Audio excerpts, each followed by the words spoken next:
back at San Diego Comic-Con. A lot going on. We've got a bunch of people here from Arrow. Greg, you're coming out of a very successful season 1. Where do you go from there? You went very big in that finale. Yeah, I mean, I think a lot of season 2 is actually a reaction to what happened in that finale. It's sort of like, in a way, that was kind of the pilot for season 2, and setting up a lot of stuff that I think people will sort of see start to unfurl in terms of, just where everyone goes from there. Katie, your character, she's definitely trying to help make changes in this city, and this city needs help more than ever, given how things were left off. What is her next move, seeing what's happened to Starling City?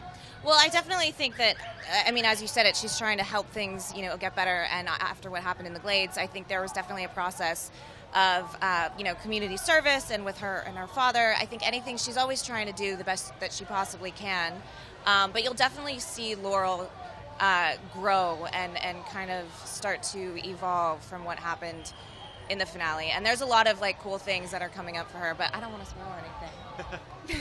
And David, it's been interesting for your character because he's not from the comics, yet he's really popped with people, and he's really taken a strong place there helping Oliver. So going forward, I would think, again, he could be very crucial now that they need help more than ever. Yeah, we only have 2/3 of Arrow team here, right? We're missing Steven, so that makes us feel a little bad. But I don't know, Steven who? Oh yeah, right, exactly. Diggle's involvement is still kind of mentor and ally and badass Yoda guy, you'll see more of that. There'll be more fisticuffs, I think, for Diggle, but also I think you see some of his backstory, how he's connected to Argus, and a lot more of his backstory, actually, which fans have really been asking about. So I'm glad the writers have kind of heard that and give us a little more of Diggle's backstory. They've managed to sneak you into that costume a couple times as well. Might that continue? Yes, it will. And that's actually Steven's costume that I'm busting out of. No, it's not. They really designed that costume for me. So they invested a lot in that. So we're going to see it. I think they're going to see it a few more times. But it's sparing because it's very special when you see Diggle in that Arrow costume.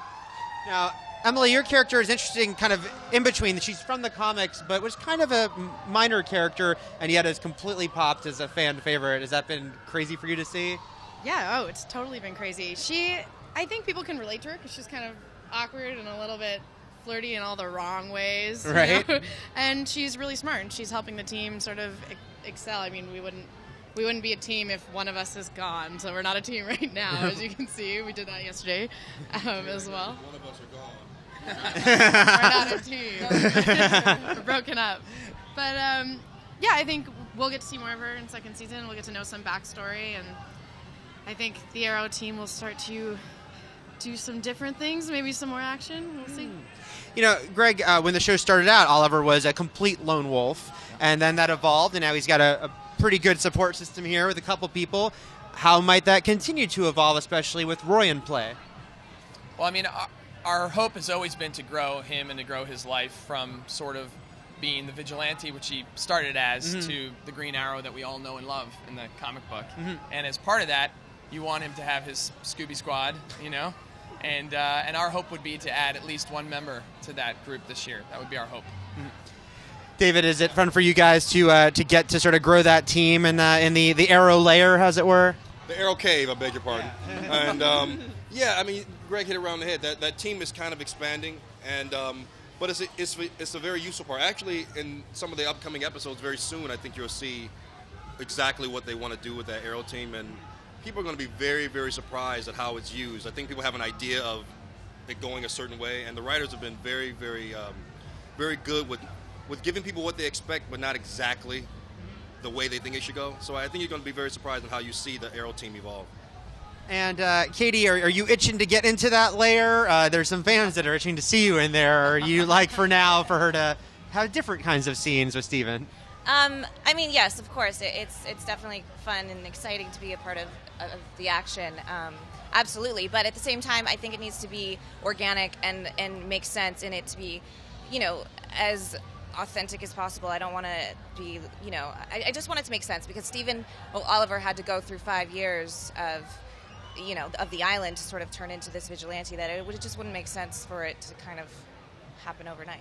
Right. And, Felicity, she got out there a little bit near the end of this season. She was, getting out from behind the computer.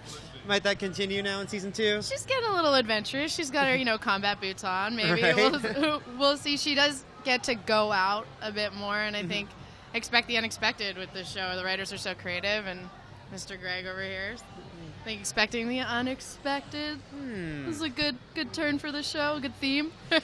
There was an interesting news story this week about Black Canary, a little fan confusion about that. Sure. Greg, can you talk about introducing Black Canary, but maybe not exactly the way we expected? Yeah, I mean, I think we are beginning. What will be revealed, we'll all see sort of some stuff later today. We'll talk about it later today some more, but we're beginning to tell that story, and I think what we keep saying to everybody is just like, Arrow came back and he was not Green Arrow, nor will he be until, later in the life of the series, or Tommy Merlin introduced us to Merlin, who, or Slade, we met after we met Deathstroke. So we like to flip and move stuff along. And so, yeah, I mean, it's the beginning of the story will be told. But, and hopefully people will tune in and check it out, and they'll see how it evolves.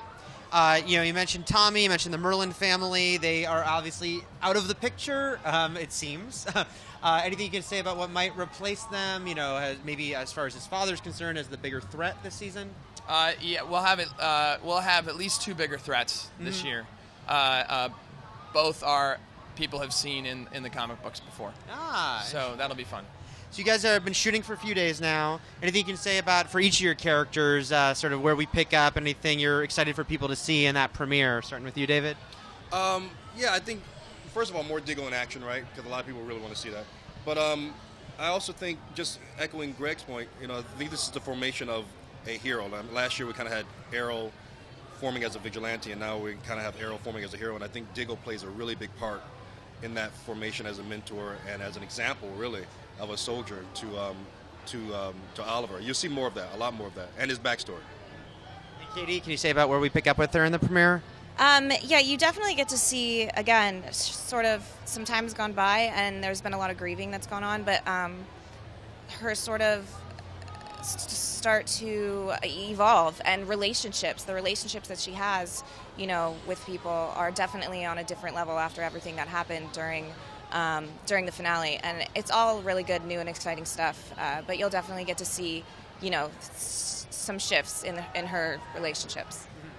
And what is Felicity's next move in that season premiere? Well, we left Felicity feeling very small and sort of insignificant and a failure, and I think when we come back in season 2, there's a period of time that's passed, and I think she's still very lost, but she's making a strong effort to find herself and find other characters in the show, and hopefully solidify back into a more grounded state. And we got a casting announcement with Summer Glau going to be on the show. Can you talk about her character, Greg? Yeah, she's Isabel Rochev, the Senior VP of Acquisitions of Stellmore International. Okay. It's very successful, clearly. Yeah, and she'll be fighting for control of Queen Industries. Okay. And that's about all I should probably say about that. But she'll be a continuing presence? She will be a regular presence in the show this year, yeah. So here's my question. We just had Man of Steel come out. Yeah. Is there any chance, on Arrow, they'll say something about Metropolis, something about the events of that, or do you see it as self-contained, or could it connect into all of that? Our hope is as the show grows to keep connecting it deeper and deeper to the mythos of DC, and so yeah, I think there's definitely a chance. Because they just announced all those big DC movies, yeah. And I know Steven has said wouldn't it be interesting if that Oliver Queen could fit in? Is that something that you've said maybe one day? I think I mean that's obviously they all have plans and an organized philosophy of how they want to roll those things out. But yeah, we feel like we're part of the fabric of the DC universe and a proud part of it, and they've been awesome with us and letting us play with all the toys in the toolbox and and get going. Cool. Well, thanks a lot, guys. Have a great time at Comic-Con. Arrow is back in October for season 2. Thanks, and keep it locked here at IGN for plenty more from San Diego.